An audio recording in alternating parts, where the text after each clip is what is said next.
Part 3. As we talk about the shoulders of our ancestors, and this is the last section, the shoulders of our ancestors are something else, where they stood in oppression, they stood in minimization, they stood in mute. They were muted, they were unable to speak. But thank God that liberation, we have independence, we have independence, and a lot of us, our minds just need to be emancipated. That's all it is, our minds, because we have, let me put this further out.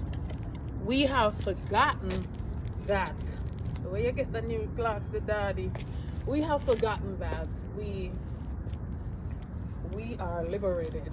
And until we get that down pat, then we will know that we are truly liberated. I hope you enjoy this little scene that I'm in this evening. I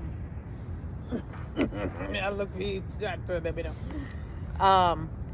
the shoulders I occupy, as it were, are those of forebears who carried their own burdens of dirt, who suffered through inhumane hardship and managed to find a way to cultivate themselves.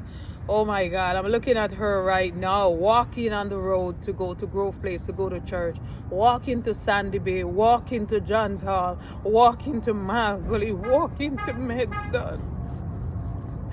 I saw my mother, I saw her walking the roads, hungry sometimes, but she was determined to continue do what she was doing by faith, man. Let me tell you something.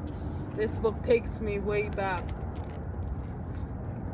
My mother, the hardship, managed to find a way to cultivate themselves.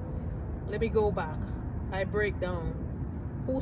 My mother who suffered through inhumane hardship and managed to find a way to cultivate herself. My mother, her mother, and every other woman in my ancestry, they all took on the dirt and became ever more powerful. That's what I'm talking about. They stood in it, but they didn't suffocate. They came back to life, and they came back to life.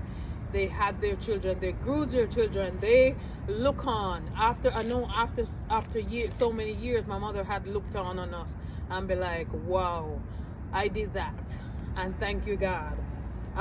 My mother, her mother, every other mother in my ancestry, they all took on their dirt and became ever more powerful. They did not merely endure, they flourished, and in moments of my inner turmoil, I relied on that power. I acknowledge that I was not the first one to struggle with these particular issues, and I certainly was not going to be the last. The fights, and finish up at chapter 3. I'm gonna probably do the last page back home, but just the fact that our ancestors, our parents, our grandparents, just the fact that they didn't sit by and say, you know what, I'm gonna give up. It is the same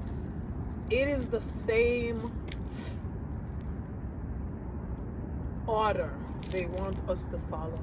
They want us to follow in the right footsteps. They want us to understand that if they did not give up, we should remain in the race and fight to the end. Listen, Phoebe Kins, it has been an amazing evening out here. I took a mental break. Taking the mental break, I did got me somebody told me today to get some rest. I woke up maybe about 12 o'clock. I woke up. It's just FYI, and that is from Saturday night. And so I thank you for watching, and I hope this will inspire, motivate, empower someone who has been through a rough patch or is going through. I just spoke with someone earlier. I just spoke with her, got her a card and something. She lost her husband, and I just spent some time with her.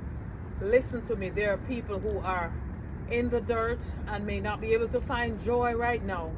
But the joy that I'm talking about is the joy that you can find in Jesus the Christ. And if you are a Christian, the joy is within you. Activate that joy. And it doesn't matter what you're going through. Let me tell you something.